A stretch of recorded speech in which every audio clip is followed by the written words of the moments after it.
Do you want to go on safari in Uganda? Do you need help planning your itinerary? This video is for you. In today's video, I'll be breaking down our recent 12-day Uganda itinerary. I'll be sharing details about the wildlife destinations we visited, featuring some unique overnight experiences, and showcasing the Pearl of Africa. Keep watching to hear all about this adventure, but first, opening sequence.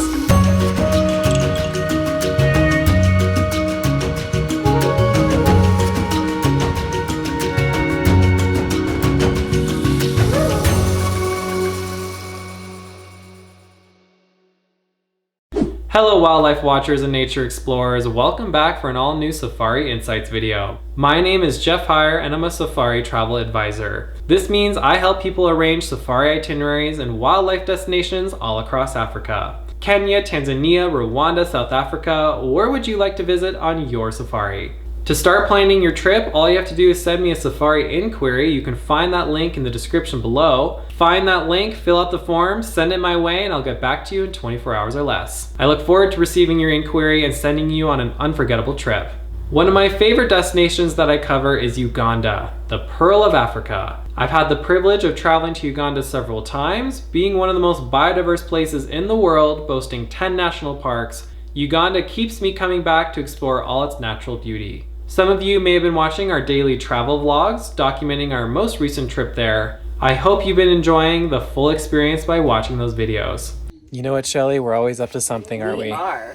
In this video, I'm going to be breaking down our most recent itinerary that lasted 12 days in this country. This was a fantastic experience that covered it all: wildlife, nature, culture, luxury, and more. Joining me on this trip was my executive assistant and safari companion, Shelly, who you'll see throughout this video. Let me share what we were up to so you can get a sense of what's worth exploring in Uganda. I hope this breakdown gives you some ideas and inspiration for planning your own trip there. Let's jump into it, starting with day one. Touchdown in Uganda. On day one, we arrived at the Entebbe International Airport. Entebbe is the gateway to exploring the wonders of Uganda, and the place most itineraries begin and end. After a short drive from the airport, we arrived at our first lodge, the Caribou Entebbe. This was a great landing pad where we could relax after a long travel day. Because it was quite the journey for us to get to Uganda, we took it nice and easy here, got settled, and started adjusting to the time zone. I have to say the food at this lodge was beyond what I was expecting. Every meal was super flavorful, some of the best meals on this trip, believe it or not. Compliments to the chef. Before the day was over, we stopped by the Gorilla Clock office. It's there we were briefed by the team about our adventure ahead. Gorilla Clock is one of my top choice tour operators for Uganda safaris. I'm close friends with the team and they always provide exceptional hospitality. It was great to see everyone. I was stoked to be back in Uganda on another experience with Gorilla Clock. On to day two. On our first morning, we woke up to some thunderstorms, truly starting our experience with a bang. It's been like silent, all of a sudden, boom!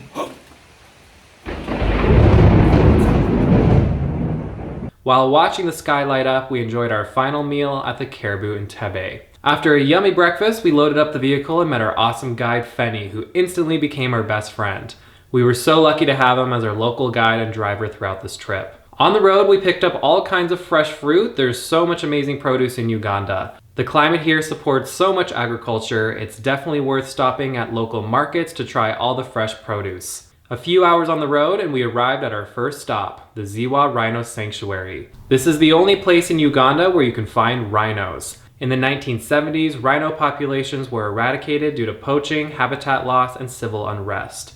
The last wild sighting was recorded in 1986. Ziwa Rhino Sanctuary is on a mission to breed and rewild rhinos.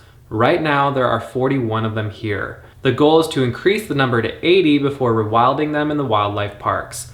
Visiting this place is a great way to support this conservation project and witness one of the big five. During our stop here, we enjoyed a walking safari with our knowledgeable guide, Derek, who explained to us Ziwa's vision. He took us to go see Bella and her calf. Bella has a very docile demeanor and is used to visitors observing her from a safe distance. If you know me, you know I love rhinos, they're my fave. I loved every second of this experience. Lunch was on site and we did have some warthogs join us. Eventually we arrived in Murchison Falls National Park, the first major stop of our trip. The park is named after its most prominent feature, Murchison Falls. This is one of the most powerful waterfalls in the world. We were keen to see this first thing, so that's where we started our exploration. This is where the Nile River narrows from 50 meters to just 7 meters, creating a thunderous cascade. The falls drop about 43 meters into the Devil's Cauldron, sending up mist and creating rainbows in the sunlight. It's a natural spectacle totally worth seeing. Standing up close to this was an absolute rush. Getting sprayed in the face was a great way to cool down on a hot day. Nature was on full blast here and I loved it. For the evening, we checked into the Murchison River Lodge, which sits on the banks of the Nile River. Once the sun had set, we hit the pillow to rest up before the next adventure. Day 3. Day 3 started early. We woke up at the crack of dawn to embark on our first game drive in Murchison Falls National Park. I'm telling you, there is nothing more exciting than a safari game drive. You never know what you might encounter. Every drive has its own destiny. We got lucky on this first one. After a few hours of searching, we spotted a young leopard in the tree. It was a great chance to bust out the wildlife lens and capture this striking and photogenic cat.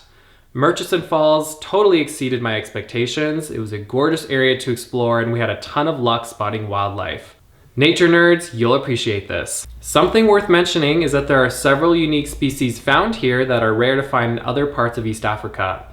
This would include the Uganda kob and Rothschild giraffes. In the afternoon, we went on a Nile boat cruise which traveled to the base of Murchison Falls. Well, as close as you can get before you get pushed away by the strong current. This boat safari offered a great vantage of the riverside sightings. We saw elephants, birds, crocodiles, and more hippos than we could count. Afterwards, guess what we did? Another safari. We heard there was a lion pride sighting, so we didn't want to miss it. Sure enough, the rumors were true. Being surrounded by lions was an epic way to end the day. Now back to camp. We're back home. Day 4. Look at this sunrise that the Nile River gave us this morning. Still not over it. By this point of the trip, we were fully accustomed to the safari life. We were amped with energy. The morning was spent back in the national park for one final game drive. Goodbye Murchison Falls, it's been real. Now off to Kibale National Park. This was one of our longer days in the car, mostly because we started the day with a game drive and then followed it with our transfer drive. But you know, no complaints at all. The drives are a great way to see the surrounding landscapes, observe local communities, and take in all the sights of Uganda. I swear there is never a dull moment when you look out the window in East Africa. As we got closer to our next lodge, we first stopped for a Kibale cultural visit. We were welcomed by a local community to learn about their way of life. This was a very pleasant tour. Mary, our guide, showed us around her community's farmland, homes, and workshops. We started by learning how to roast coffee beans the traditional way, which was an interactive and informative tutorial. We then visited the Medicine Man's clinic where we learned about holistic treatments these people have been practicing for hundreds of years. Later, we did some basket weaving, which is definitely Shelley's calling. I struggled a bit more than she did. Overall, this was a great way to connect with local people, really engage with them, and really learn from them.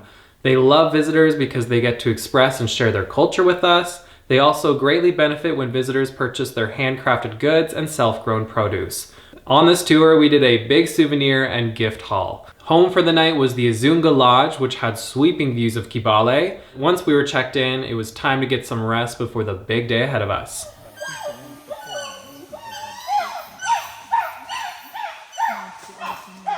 Yes, that's a wild chimpanzee. This is day 5 of our Uganda safari.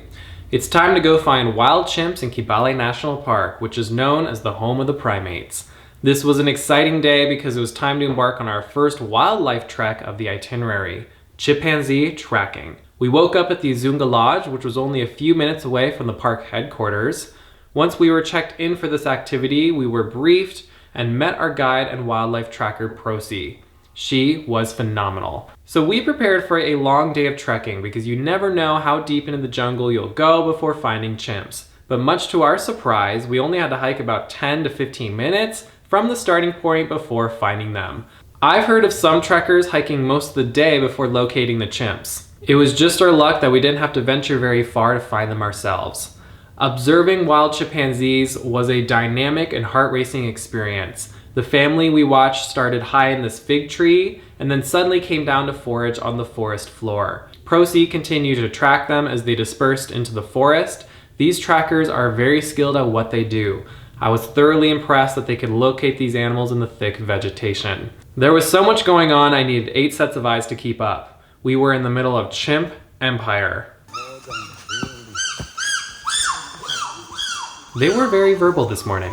To be here and witness our closest living relatives was a moment we'll never forget. From Kibale, we ventured south. We crossed the equator, which is always a fun pit stop to make.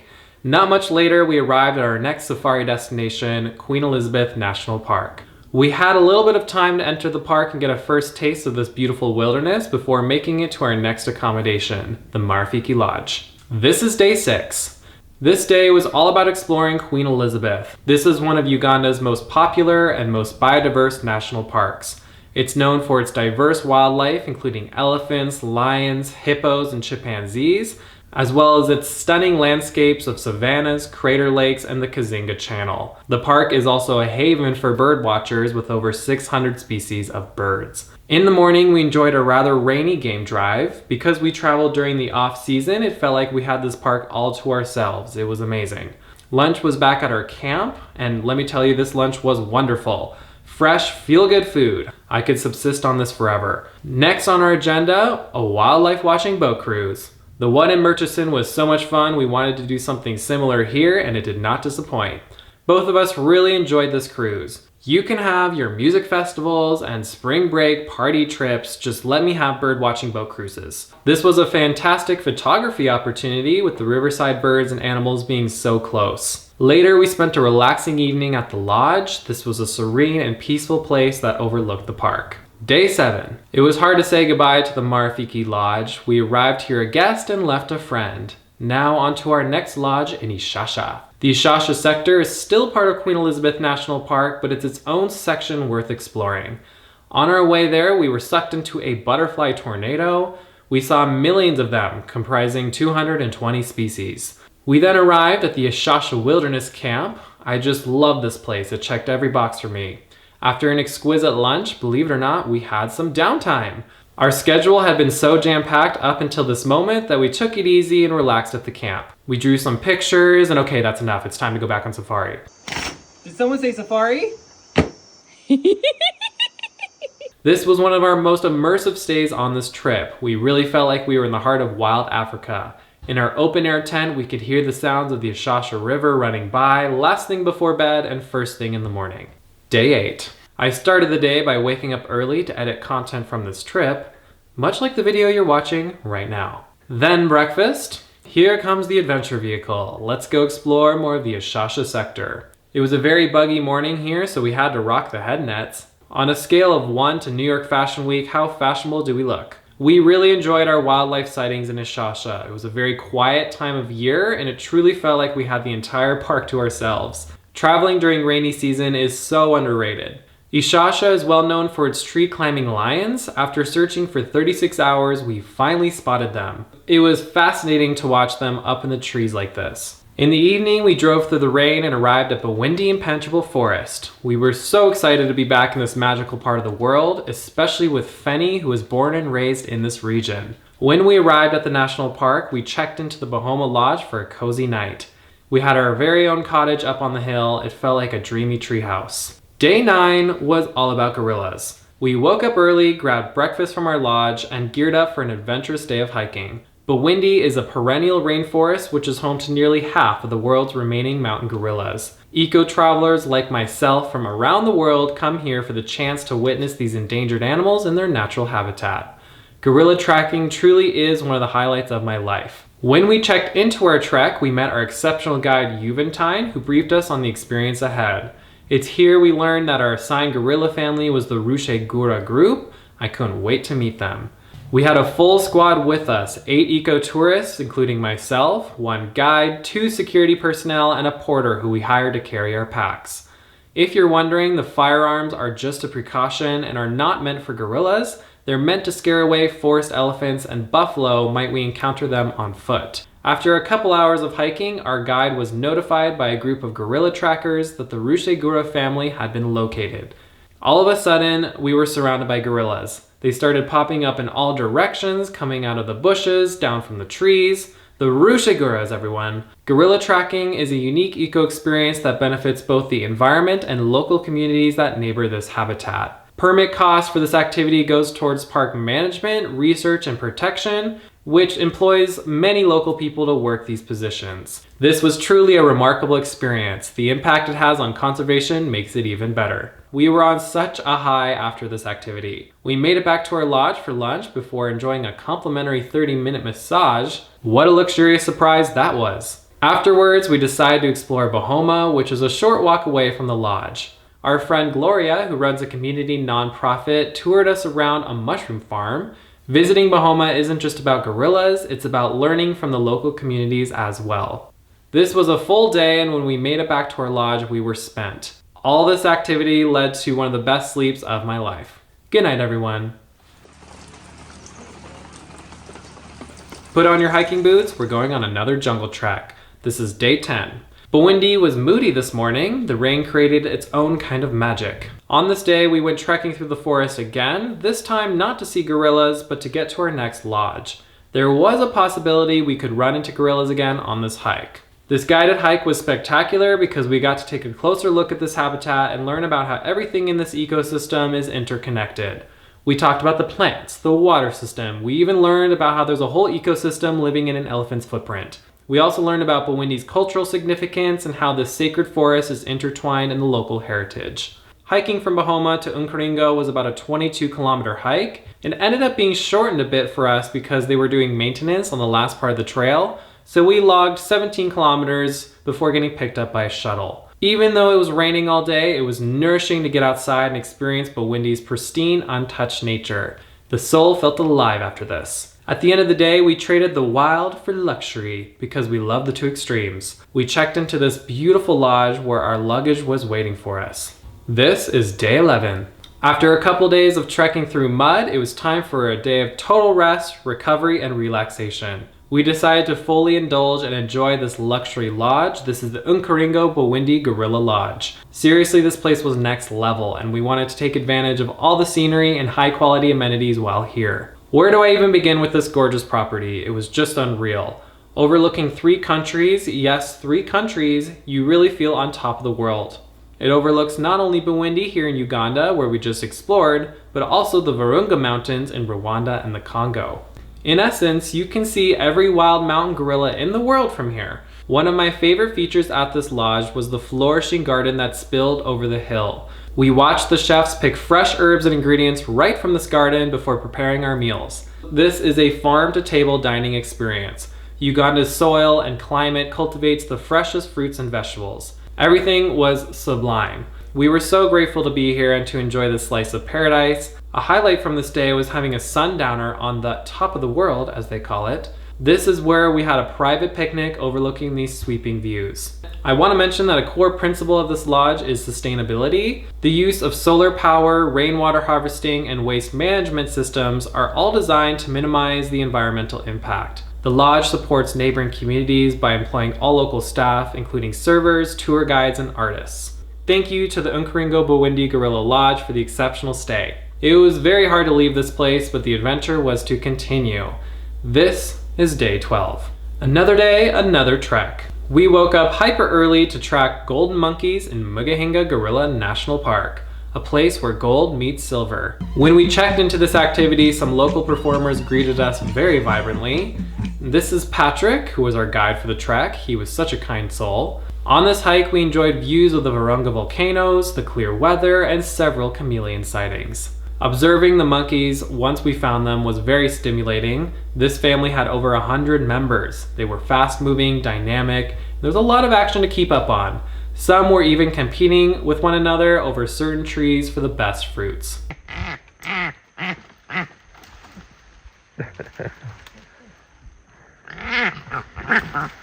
For those asking, the masks are to prevent the transmission of diseases from primates to humans and humans to primates. They are required when viewing things like wild gorillas, chimps, and golden monkeys. After this adventure, we checked into our final lodge in Uganda, Lake Chahafi. Our journey would continue to Rwanda next, so we chose this cozy lodge because it was conveniently located near the Uganda-Rwanda border. This is day 13, our last day in the Pearl of Africa. Now, I don't have much to report on from this day because we woke up really early to cross the border to Rwanda, and it's from there the adventures would continue. I'm still considering this a 12-day trip just because this was really day 1 of our trip in Rwanda, rather than day 13 of Uganda. But before I wrap it up, I want to take this opportunity to thank everyone who made the experience in Uganda possible and unforgettable. Thank you, Paul, my colleague who specializes in Uganda experiences, for coordinating this phenomenal itinerary. Thank you, Feni, for being our guide, teaching us everything about Uganda, traveling with us for 12 days. Thank you to all the incredible lodges that took exceptional care of us and all the guides that took us on our excursions. Uganda is a magical, biodiverse part of the world with such incredible nature to explore. Going on safari here is a great example of what ecotourism is all about. Your visit to these environments are extremely valuable. Tourism dollars help support local people that work in the hospitality and conservation industries, helps fund the protection of these environments, and shines more global attention on Uganda's conservation initiatives. If you want to go on a safari like this in Uganda or otherwise, reach out to me. I'd love to help you plan your trip. Send me an inquiry. You can find that contact link in the description below. Don't worry, the safari is not over yet. Although one trip is ending, a new adventure is beginning. We are driving into Rwanda next, so stay tuned for more safari adventures. Don't forget to hit subscribe, and I'll see you next time. Thanks for watching.